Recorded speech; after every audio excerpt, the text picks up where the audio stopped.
Okay, I'm Jacob Hornberger, president of the Future of Freedom Foundation, and welcome to our next presentation. We are really honored to have an old friend of mine, libertarian friend, Don Boudreaux.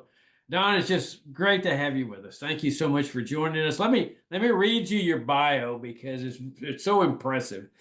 Senior fellow with the F.A. Hayek Program for Advanced Study in Philosophy, Politics, and Economics at the Mercatus Center at George Mason, a Mercatus Center board member, professor of economics, and former department chair in economics at George Mason, which I think most of us recognize as the best free market Austrian economics program in the country. He holds the Correct. Martha Nelson Getchell Chair for the Study of Free Market Capitalism at the Mercatus Center. He specializes in globalization and trade, law and economics, and antitrust economics.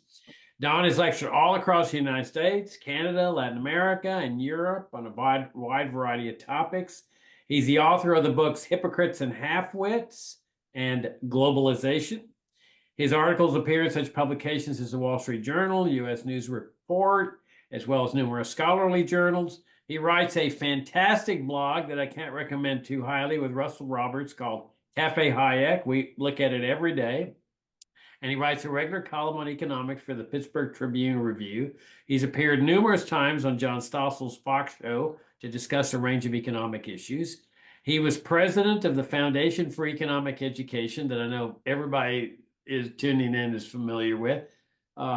He was associate professor of legal studies and economics at Clemson. He serves as adjunct scholar at the Cato Institute. He earned a PhD in economics from Auburn and a law degree from the University of Virginia. Very impressive. Don, thank you very much for taking the time to come and share your perspectives on this very critically important topic facing America. Take it away. Yeah. Well, thank you, Bumper, for inviting me. I'm honored to be here.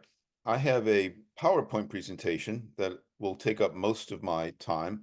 And before we went live, I told Bumper that I'm of an age where this is always a little bit challenging. So I'm going to make sure I can get this thing going to share the screen. Let's see. All right, I'm going to put it on slideshow, and I assume everybody can see what I'm showing here.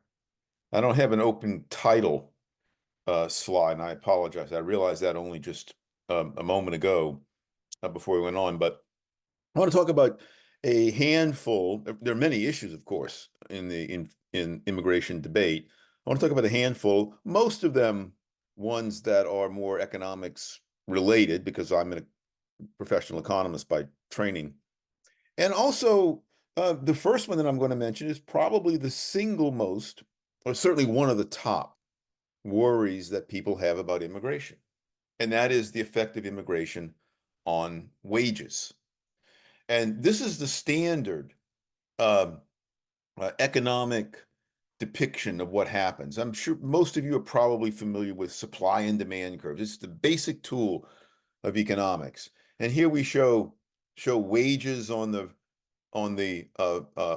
vertical axis, and we show the amount of labor hired on the horizontal axis. And there's demand for labor that comes from firms, and the higher the wage, of course, the more expensive it is to hire workers. And so there are fewer workers hired. As the wage falls, the quantity of workers that are demanded goes up because it's less expensive to hire them. So that's why that demand curve slopes downward to the right like that. The supply curve is the supply of labor, supply of workers. And here is the standard argument that many people use as an argument against immigration. And it's the argument that they stop with at this stage of the analysis. They'll say, okay, without immigration, we have the supply curve S, and the demand curve, as I show it here, and that leads to a certain equilibrium wage, the wage that equates supply and demand, the wage that's determined by the market forces of supply and demand. If people don't understand the curves, everyone understands this instinctively. As the supply of something rises, its value falls. And so the price that people are willing to pay for that thing falls. And so immigration quite rightly is argued, increases the supply of workers in the domestic labor force. And so we see in this graph the supply of labor increasing. That's shown by the rightward shift of the supply curve. And this is how economists depict it. But even if, again, you've never used or seen supply and demand curves, the instinctive appeal of this is obvious. Oh, well, when the supply of workers goes up, that's going to drive the wages of workers down. And this is how economists show it. The new supply curve, the S prime, the S with a little squiggle above it, um, that intersects the demand curve at a lower wage, W2.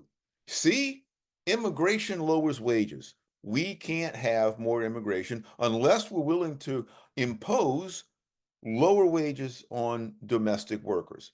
If this were the end of the story, there would be a strong economic case, at any rate, if not an ethical case, but a strong economic case to limit immigration.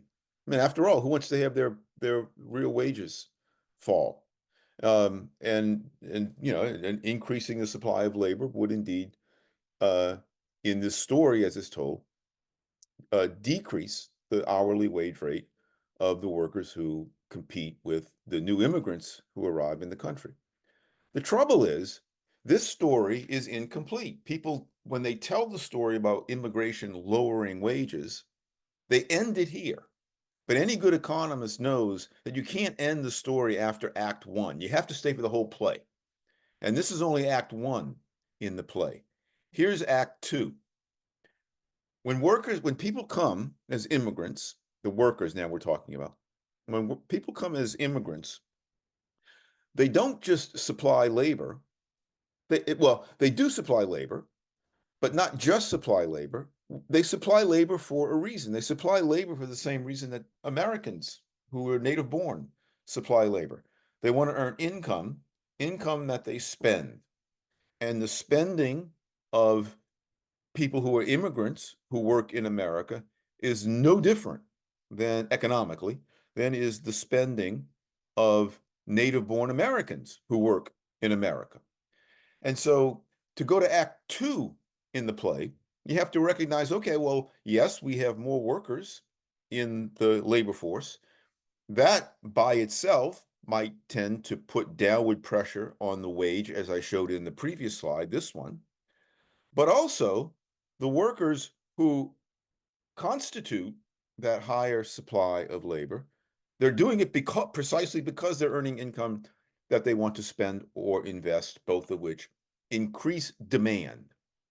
And so Act Two of the play is that the same workers who increase the supply of labor and hence may push down the wage rate, they also spend more because they earn income by engaging in this work activity here in America. And so you have to add their demand to the supply and demand curve. You can't just look at the supply. A shocking amount of the economic analysis, so-called, done about immigration stops only here. Excuse me, stops only, only here. It stops with the increase in the supply of workers. Oh, look, workers increase in supply, that pushes wages down, end of story, immigration is bad. At least if we all believe that a policy that lowers the real wage of domestic workers is bad. But that's not the end of the story economically. Workers also spend the money that increases the demand. But when you add the demand to the supply and demand analysis, then at least as a first analysis here in Act Two, you get upward pressure on wages. We have more spending in the economy. That spending creates more demand for output. That greater demand for output requires more workers in the economy. That higher demand for workers in the economy puts upward pressure on wages. At the very least, higher a higher labor force, the labor force increased by immigration or by increased native birth, whatever the source, should both increase the supply of labor and increase the demand for labor. So that there should be, it should be in Act Two, a wash on the wage rate. There's no economic reason to suppose that as a general matter that all workers or all workers who compete with immigrants will suffer permanently lower real wages. It just doesn't make sense economically. But there's an Act 3 that's even better. And this is Act 3. The actual wage rate in the end, at the end of Act 3, is higher than even the original wage rate. Adam Smith, the founder of modern economics, and he's a scholar whose memory I cherish. I used to have a little Scottish Terrier dog named Adam Smith. So I'm an Adam Smith fanboy. Uh, because Adam Smith was a wise and insightful and humane liberal scholar. And one of the most important key insights in Adam Smith's very famous 1776 book, An Inquiry into the Nature and Causes of the Wealth of Nations. I like the whole title. It's Inquiring into the Causes of the Wealth of Nations. Smith said it's the division of labor. And so the division of labor is an old-fashioned term for specialization. The more we specialize, the greater is the output that we can produce. And you know this instinctively. If you live I've been both to Manhattan, New York and Manhattan, Kansas. They're both lovely places. Manhattan, New York is a lot richer than Manhattan, Kansas. Manhattan, Kansas is a lot smaller, has a lot fewer people in the workforce. The degree of specialization of labor in Manhattan, Kansas is nowhere near the degree of worker specialization in Manhattan, New York. As a result, Manhattan, New York produces a lot more wealth per capita than does Manhattan, Kansas. Manhattan, Kansas is rich, of course, even by world standards, but it's not Manhattan, New York. When immigrants come, they increase what Adam Smith called the extent of the market. You have more people buying these goods. When more people buy the goods, that enables a greater, finer, more detailed division of labor, more specialization. You have, for example, people specializing in not just medicine, being a physician, but specializing in particular medical specialties, pediatrics, oncology, podiatry. And as the population gets even larger, you can specialize even more finely. When my son, who's now 27 and very healthy, when he was 3 years old, we were living in New York, he was diagnosed with a very rare disease called viral-induced pseudo-obstruction. Very few Americans get it. I thought my son would die. My 3-year-old son would die. It was very scary. Fortunately, we lived in New York. And in New York City, there was a doctor, guy named, my gosh, I've forgotten the guy's name. I thought I would never forget his name. Dr. Kendrick, I think was his name. And he was not just a physician, not just a pediatrician, and not just a gastroenterologist. This guy was a specialist in pediatric gastroenterology. That's all he did was diagnose and treat the digestive ailments of children, not the digestive ailments of adults. He didn't treat the coronary problems of children. And so this degree of specialization allowed him really to be highly productive at that. And that's true not just, of course, for medical occupations. It's true across the board in all occupations in a modern economy. And so the greater the number of people in the economy, the greater the degree of specialization, the greater the degree of specialization, the more productive is each worker. Each worker produces even more value, economic value per unit of time than when there are fewer people. When the productivity of workers rises, the demand for those workers goes up even higher because the workers are more productive. And so employers are more interested in hiring more productive workers. And so this is Act 3. With more immigration, it's not just the case that it's certainly not the case that the wages fall. It's not even the case that the wages remain the same. The wages increase because we have more people in our economy. And we can elaborate on this just a little bit further. I don't have a graph for this, but the great Julian Simon, whom I am guessing you have heard of during the course of this series that that FFF has put on. The great Julian Simon said quite rightly that the ultimate resource is the human mind, is human creativity.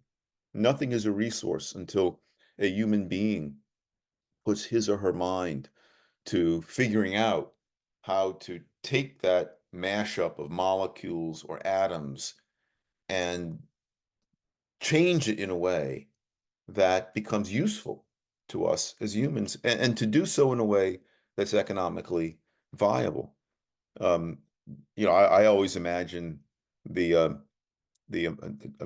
Native Americans wandering the Western Pennsylvania forests 500 years ago, 5,000 years ago, and getting uh, bending down to get a drink of water from a babbling brook in what's now Western Pennsylvania, and finding that the icky, smelly, viscous black stuff was a nuisance. It wasn't a resource, it's a nuisance. And it took human creativity to figure out how to take that nuisance, petroleum, and turn it into what we call a natural resource. But of course, it's not natural. It's not a natural resource at all. It wasn't a resource to the Native Americans. It was not a resource to the beavers who live in Western Pennsylvania. It's not a resource to the termites who live there. It's a resource to us human beings because human creativity turned it into something of value. And so if it's the case, as I sincerely believe it is, um, that the ultimate resource is the human mind, then immigration is a means of bringing into our economy the ultimate resource, more units of the ultimate resource. We're not upset. We're happy if we learn that there's a new discovery of oil. We're happy. We're not upset if we learn that there's a new discovery of iron ore. We're happy. We're not upset if we learn that there's a new discovery of gold. Why should we be upset or unhappy if we learn there's a new discovery of the ultimate resource, human beings in our midst, to help us create more, to add their creativity, and of course also their work effort to our economy. One more story about human creativity before I go on. I I don't read it cover to cover, but I read some issues of the New Yorker more than others. But there's one feature of the New Yorker magazine, which comes out almost weekly, that I really like. It appears near the end. I am quite sure that many of you know of this feature. It's called the Cartoon Contest. And in the cartoon contest, every week the New Yorker prints a a one frame cartoon, an original one frame cartoon, but it has no caption. And it's always some weird thing, an asparagus coming through a window on the Upper West Side of New York, in some urban uh, uh, residence, a giant squid talking to a kindergarten student, something weird. It has no caption. And the contest is to send in a caption that makes the cartoon funny. Without a caption, the cartoon is just bizarre. It's not valuable to humans. It doesn't create any satisfaction. It's just a weird thing. But when a caption is added, that caption turns that cartoon into a source of humor. It's a small thing. I'm not saying that cartoons are the equivalent of discovering petroleum, but we like to be entertained. We like to laugh. It's a source of human satisfaction. And the New Yorker invites anyone. You don't have to be a subscriber to the New Yorker. You don't have to be a New Yorker. You don't have to live in New York to submit a caption. And then a couple of weeks later, they will show that same one frame cartoon with three of what the editors judge is to be the best caption. Then a couple of weeks later, there's a vote, and a couple of weeks later, there's one of the three captions wins. And what amazes me whenever I look at this cartoon contest, I've read the New Yorker now for well over 20 years. I have never come up with a caption that I thought was worth submitting. I look at these cartoons and I think there's nothing to say. There's just I can't think of anything that would make sense of this uh, very weird one frame cartoon. It never fails. Whenever I see the three submitted captions a couple of weeks later, every one of them, on almost all occasions, makes the cartoon something unique and something entertaining. And these come from all over the world, and that tells me that if the New Yorker could, it's a private magazine, the New Yorker could say, look, we're only going to let subscribers to the New Yorkers to submit captions. They could do that. And maybe by chance, uh, the person who submits the caption for next week's cartoon would happen to be the person in the world who has the best idea for turning that cartoon into the best possible cartoon it could be, but highly unlikely. And it's highly unlikely that the United States, with only 4% of the world's population, it's highly unlikely that the ideas for using the current capital stock in America, for using the land in America, for using the particular kinds of labor talent we have in America, it's highly unlikely that all of the best ideas for those uses happen now to be in the heads of people who are located in the United States. It's almost certainly the case that the vast majority, the best ideas are out there. And the best way to get those ideas to combine with the capital stock of America and the productive, energetic workers of America is to let those people arrive, come here, use their creativity to turn the value of what we have to make the value of what we have already higher. Now, people will object, to go to my next slide. People will object. Well, they'll say, well, okay, uh, that's a good argument for high-skilled immigrants, and I'm all in favor of letting all the high-skilled immigrants come in. But it's not an argument in favor of low-skilled immigrants. I mean, low-skilled immigrants are just workers. They just work with their hands and menial labor. Um, the one obvious thing to say, of course, is that this generation's low-skilled immigrants very often produce tomorrow's second generation of very high-skilled native-born American workers. But even put that aside, um, uh, the I pulled this off of Google. This is a scale that comes up when I ask, what's heavier, a pound of lead or a pound of feathers? And when you're a child, it's an intriguing question. Well, a pound of lead, of course, is heavier.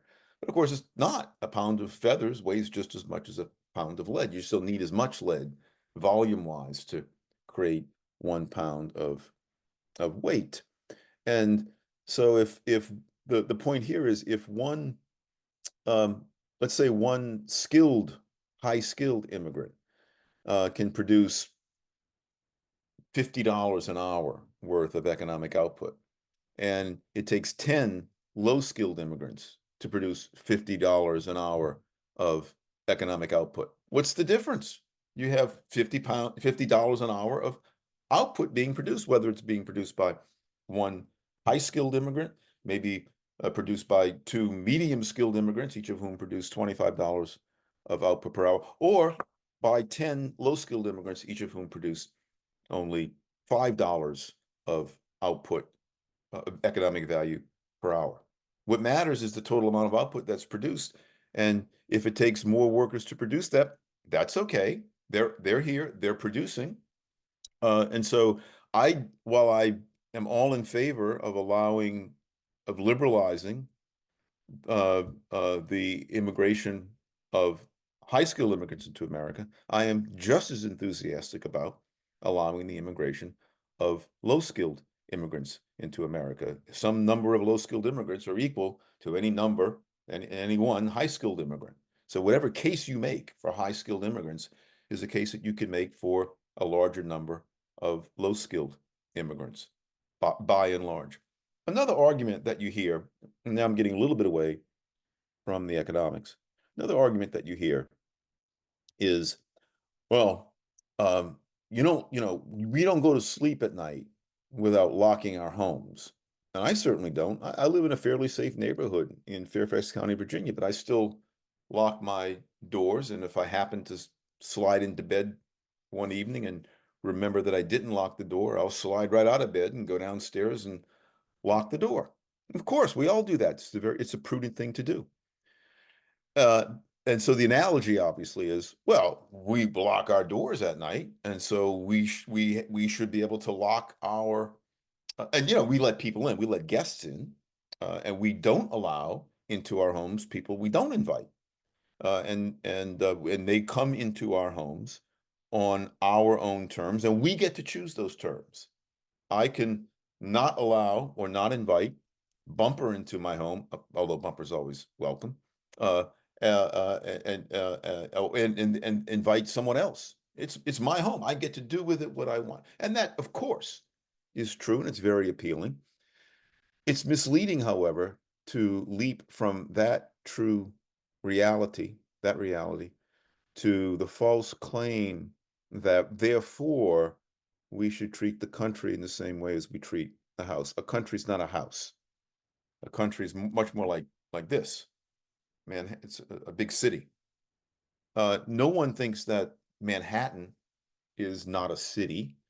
No one thinks that Manhattan's integrity is somehow compromised, that something is wrong with public policy because Manhattan doesn't lock its doors at night or lock its doors at all. Anyone, certainly any American, unfortunately not all foreigners, that's the point of this lecture, but any Americans, no matter where they're from Maine, Florida, Hawaii, Alaska, Virginia, such as myself. In fact, I was in Manhattan as recently as this morning. And go to New York, rent a hotel room, uh, work, play. There's no door. There's nothing akin to a door to be locked in Manhattan. And that city would be nothing remotely like it is today if it tried to lock its doors. Fortunately, the U.S. Constitution doesn't allow such things uh, on a domestic basis. But again, the specific point here is that uh, I hear people say all the time, well, we're not a proper country if we don't control our borders. In the same way that you're not really a good household if you don't control who does and who doesn't enter your home. I think the analogy is simply an inappropriate one.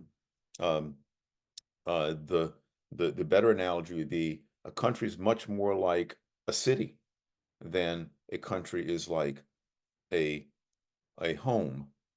Um,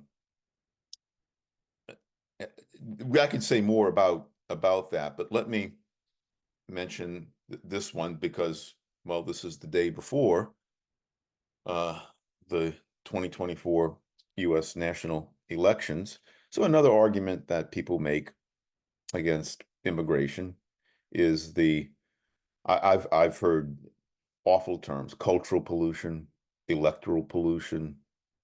Oh yes, these immigrants are fine, but they will come from where they come from, and then they will vote bad policies. In fact, I know that the um, empirical record about the voting records of immigrants does not show any overwhelming support by immigrants.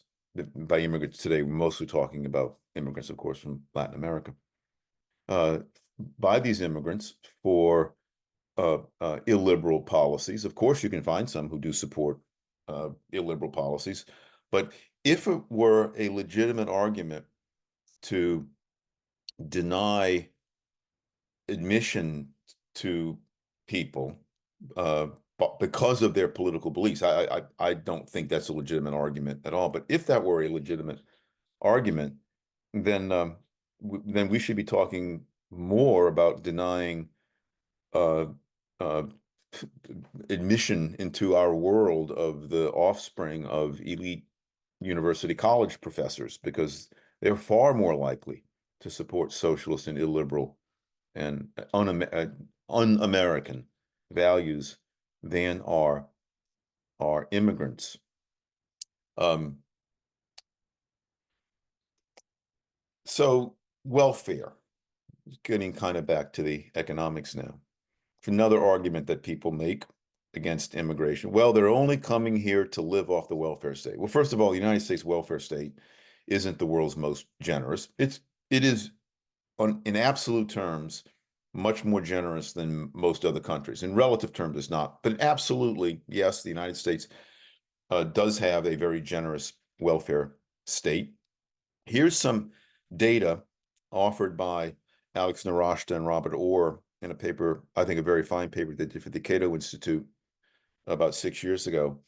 And it shows that they divide various kinds of welfare programs into the cash assistance, which is what most people worry about, SNAP, uh, uh, uh, uh, SSI, Medicaid, Medicare, and Social Security, the big one. And then they also show the portion of not the portion, the absolute dollar amount of these per person. This is per person of these different kinds of welfare that are earned by natives, that are gotten by natives and by immigrants. And these are not the children of immigrants. These are by immigrants and immigrant families. We're not talking about second generation or third generation immigrants. We're talking about people who were born abroad and they're raising their families themselves or their families here in the United States.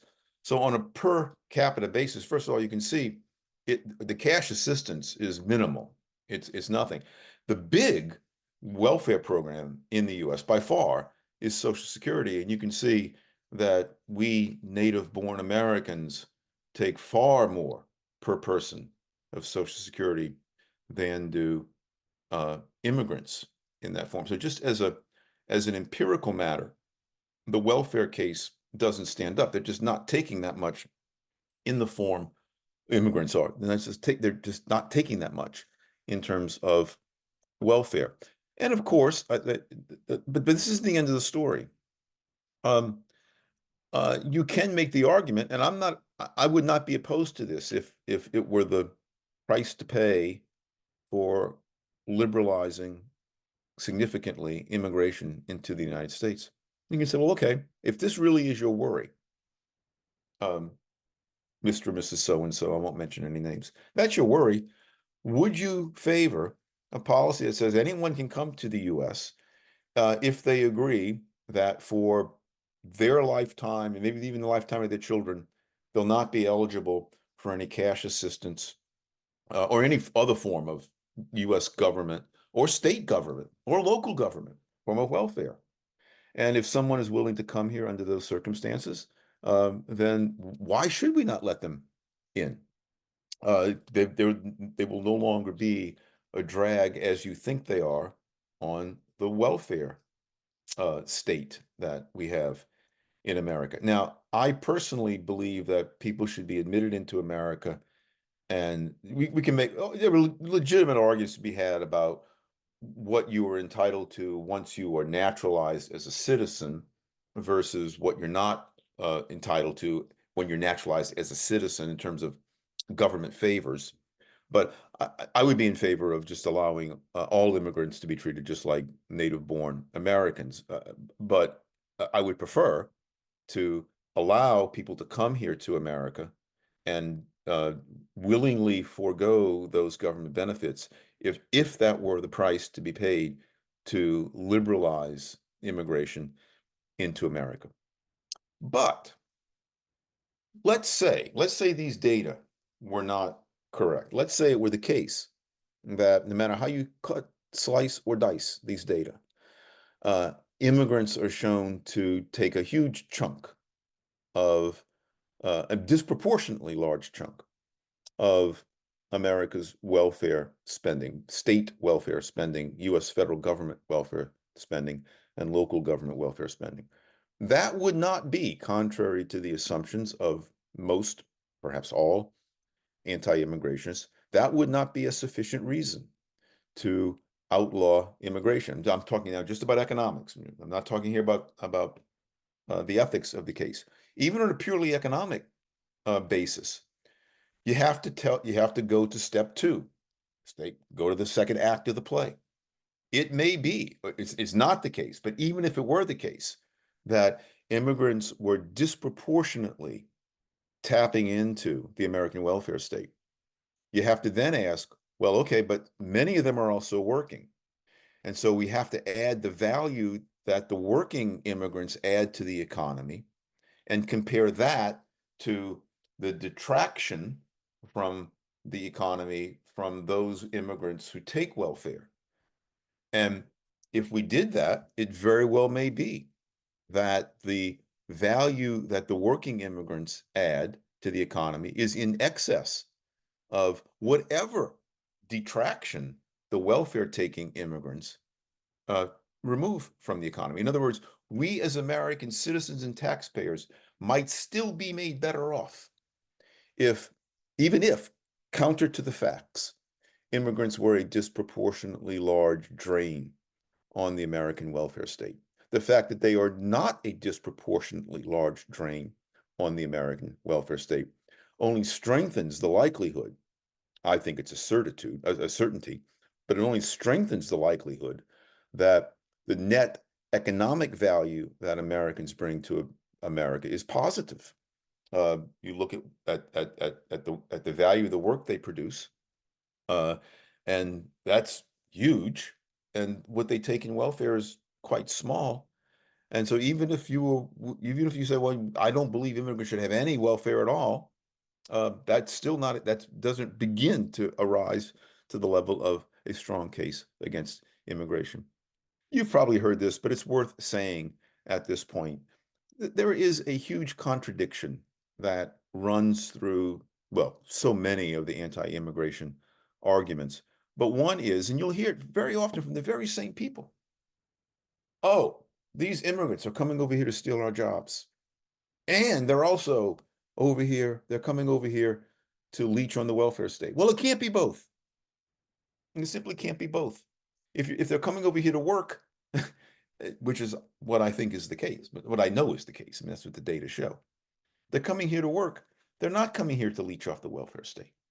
If they're coming here to leech off the welfare state, which they're not, but if they were, then there'd be the arguments about these immigrants stealing our jobs and driving down wages would make no sense at all. It wouldn't even have a basis. That first act that I showed in that first slide wouldn't even exist because they wouldn't add very much to the supply of labor. But the very fact that the very same people who will say with one breath, oh yeah, immigrants are drains on the welfare state, and that's why we should keep them out. They like to, well, actually, it's kind of a misquotation of Milton Friedman if you read the whole context of what he said, but I won't get into that here. Oh yes, even Milton Friedman said that you can't have open immigration when you have a welfare state. It's a little bit of a misunderstanding of what Friedman said, but put that aside. If that is what Friedman meant, then he would have been uncharacteristically failing to do proper economic analysis because he would have failed to say, well, okay, the drain on the welfare state has to be weighed against the benefit to the economy. But anyway, a lot of the people who point to this Milton Friedman claim that he said in 1990, they will mention that claim and then say, well, but they also are the immigrants are also driving down wages. It simply makes no sense. Let me mention one other argument, two other arguments actually, before turning it over to Q&A. This is a wonderful book that came out in 2021 by the philosopher Chandran Kukathis. It's wonderfully written. Chandran is a world famous political philosopher. And the main argument of this book, I'm summarizing the main argument. He has the subtleties of the argument are very deep and profound.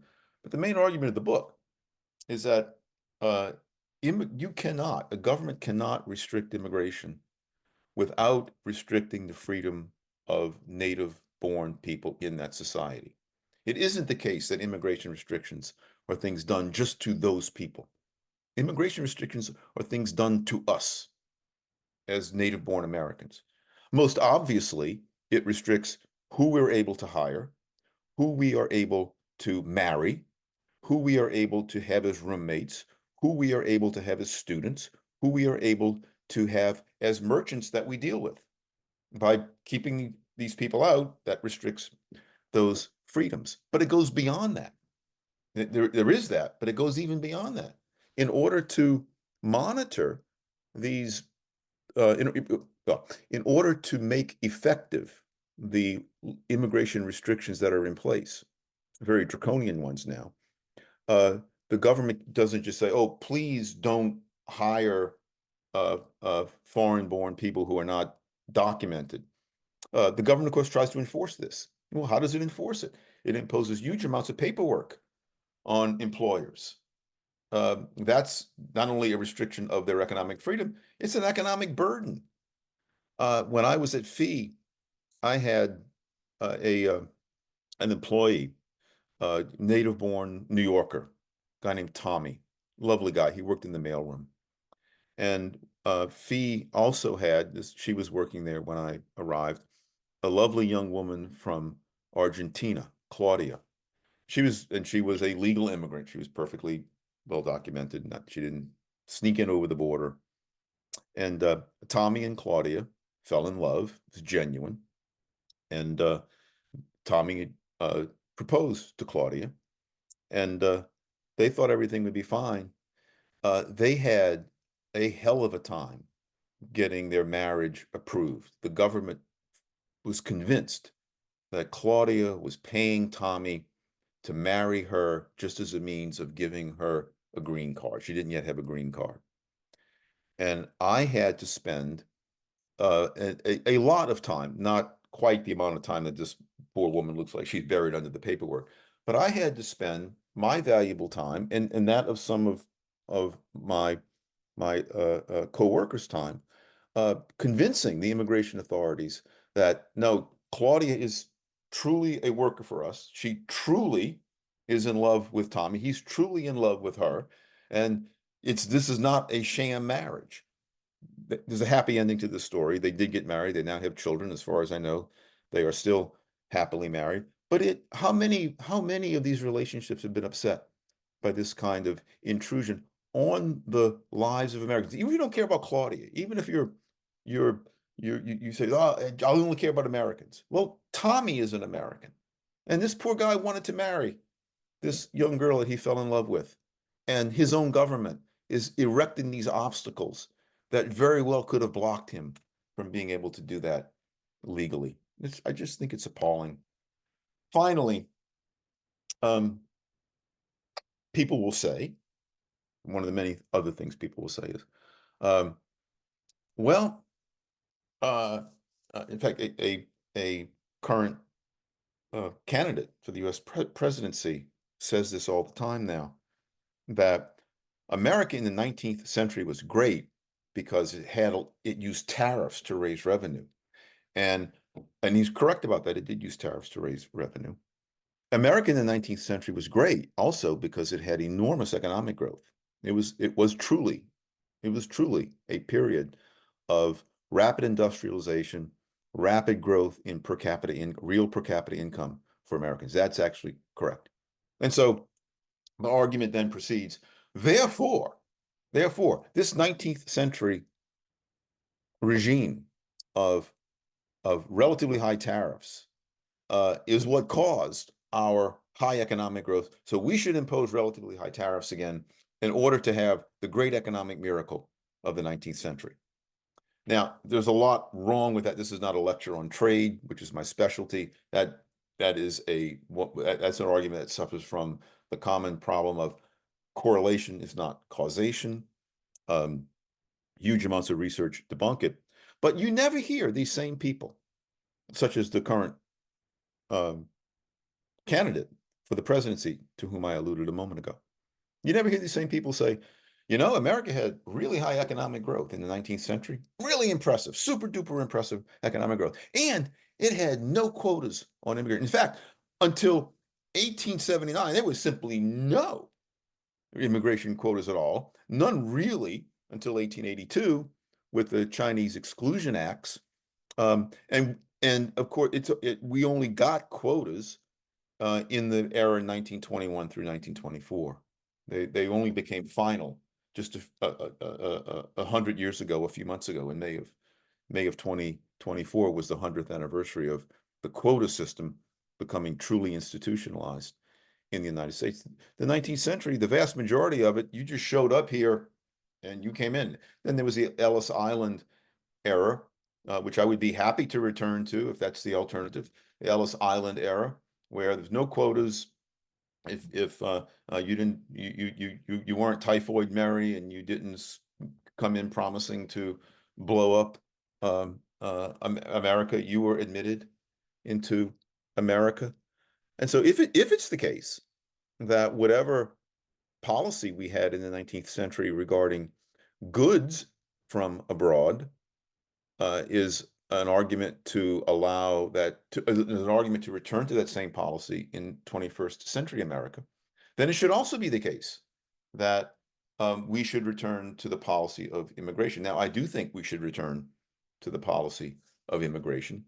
This paper that I have here shows that unlike the case that high tariffs caused economic growth, they simply didn't. They suppressed it.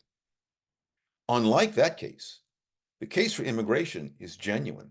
This is a very good piece by Cecil Bohannon and the late Norman Van Cott that came out in 2005 in the Independent Review.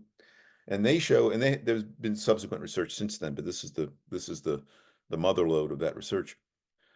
They show that an enormous amount of the economic growth of 19th century America was indeed fueled by the immigration that occurred then, and that it swamped the immigration it swamped the negative effects that the tariff restrictions had on goods coming into America. So rather than bring in the goods from abroad, we instead brought in huge numbers, or allowed in huge numbers, the people who made the goods. And so we got all the extra output. We just made it here rather than having it made somewhere else and then shipped here.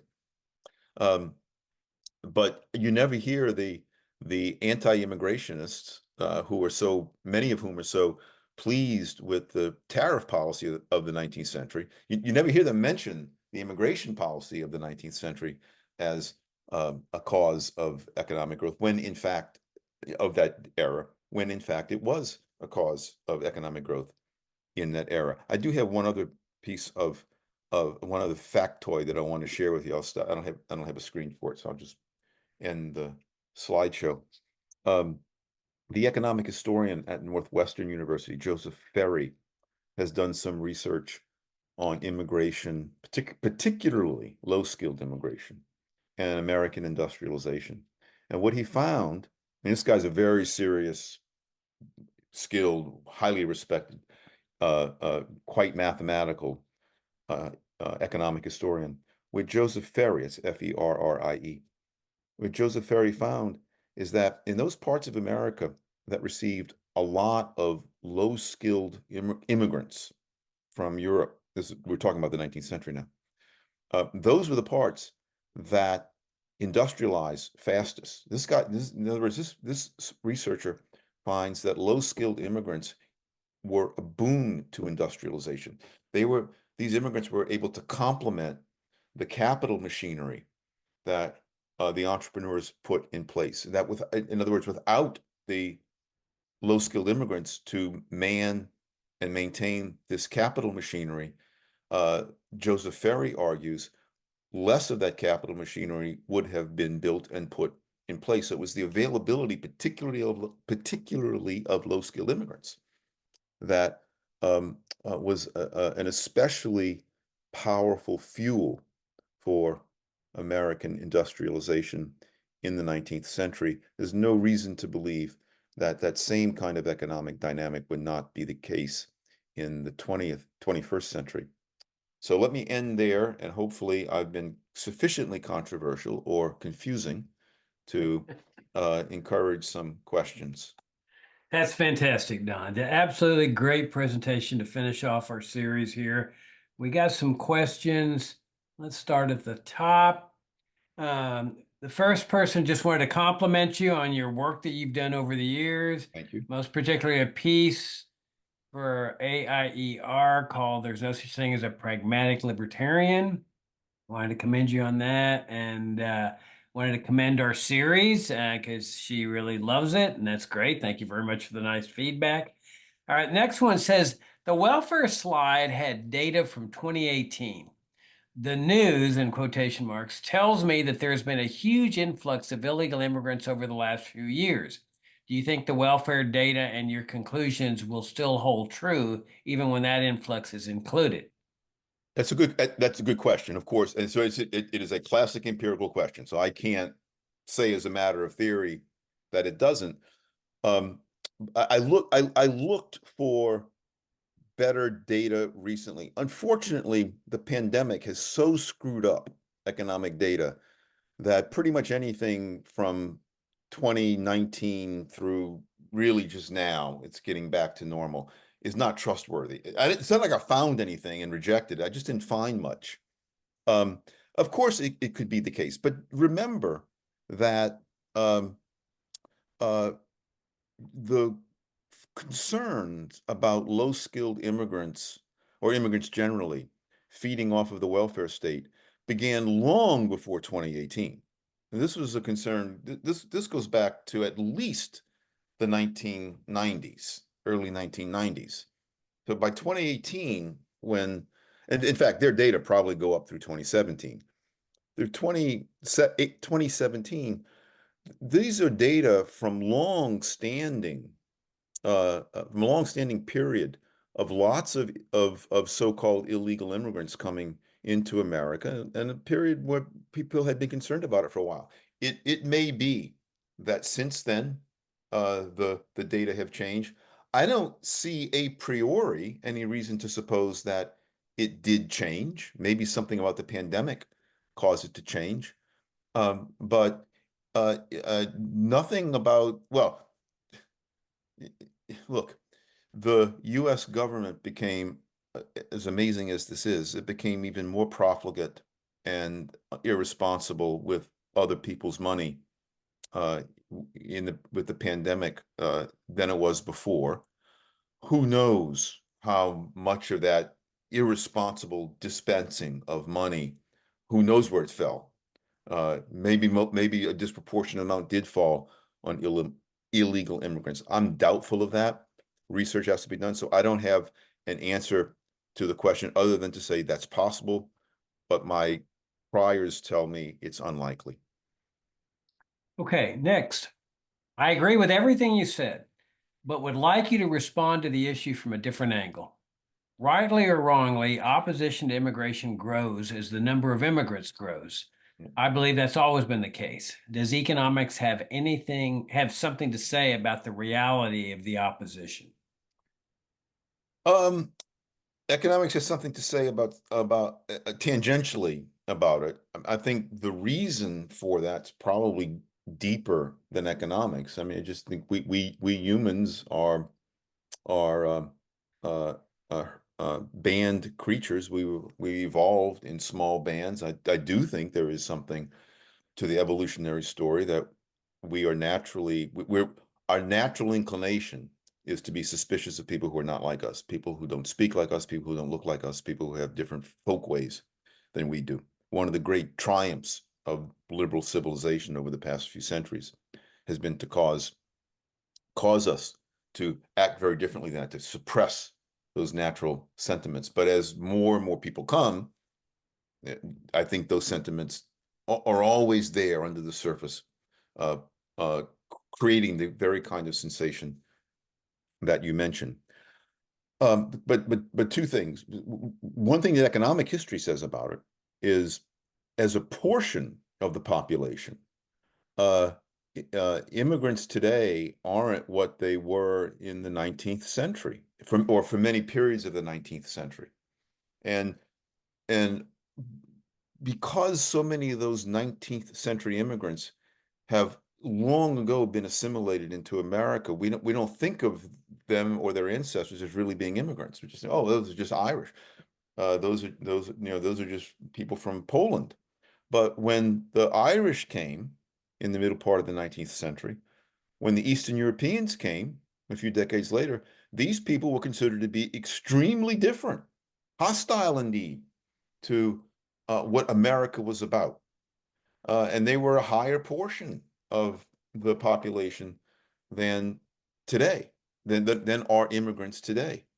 And so the same dynamic that is in play today was in play back then, and I think in play back then even more. The second thing to say about it is, and Brian, my colleague Brian Kaplan has some wonderful research on this, that the higher the proportion of immigrants in an economy, or the diversity of the ethnic population, controlling for a lot of sensible variables, the less likely are voters to support a very generous welfare state, which I think is a good thing, because voters, if it's the case that you feel like, well, everybody in your society is just like me, we're all one big happy family, even if I don't know them personally, you're more likely to support a very active government actively redistributing income.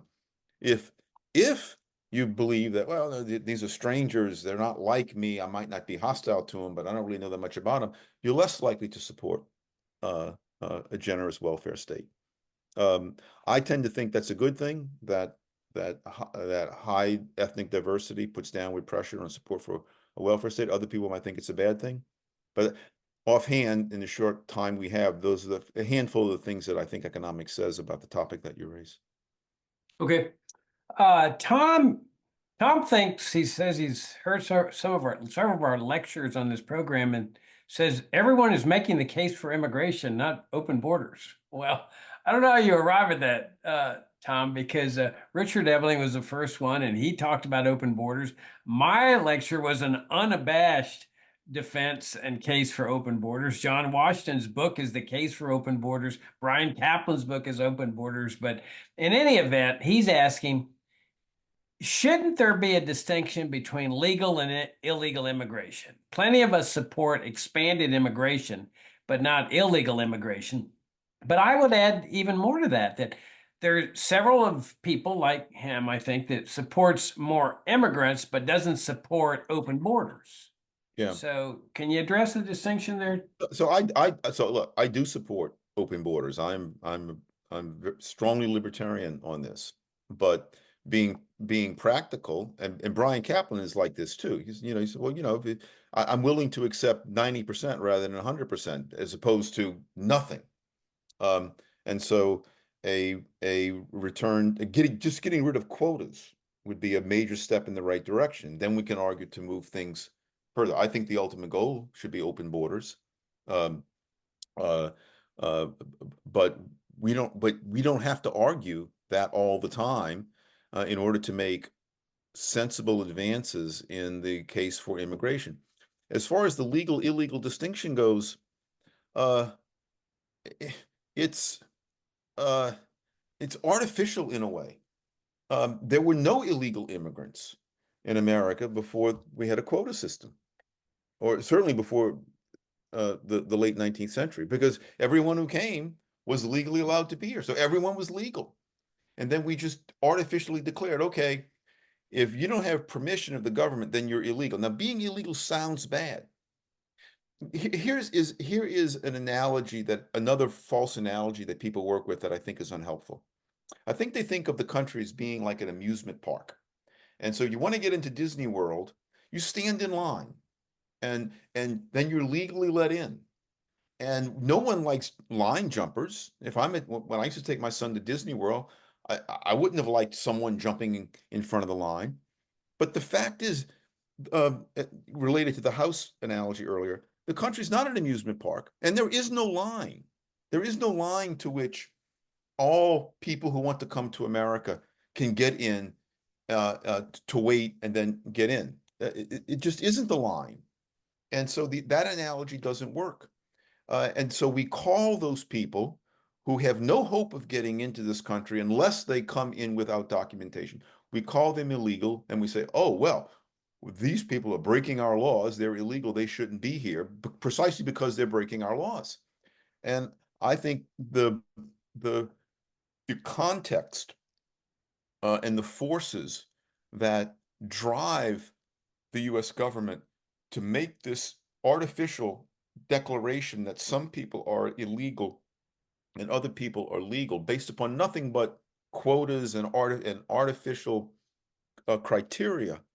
Um, it- well, it's because of the artificiality of it that I don't think the terms legal and illegal really are useful, but they are certainly easy to demagogue.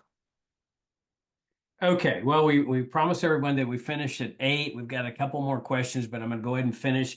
Let me announce, though, that we've added one more segment to this series, and that's a program next week, same time, same station, with Richard Ebeling, who, as you all know, is my co-host for Libertarian Angle, writes regularly for FFF, professor of economics at the Citadel, first presenter here. He and I are going to do a joint program that addresses all the common objections to open borders, that everybody will come here, the whole world will come here.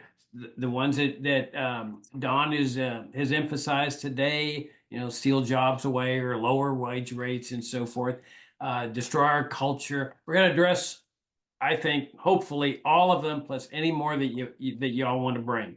So it'll be next week, 7 p.m. Eastern time, Richard Ebeling and me.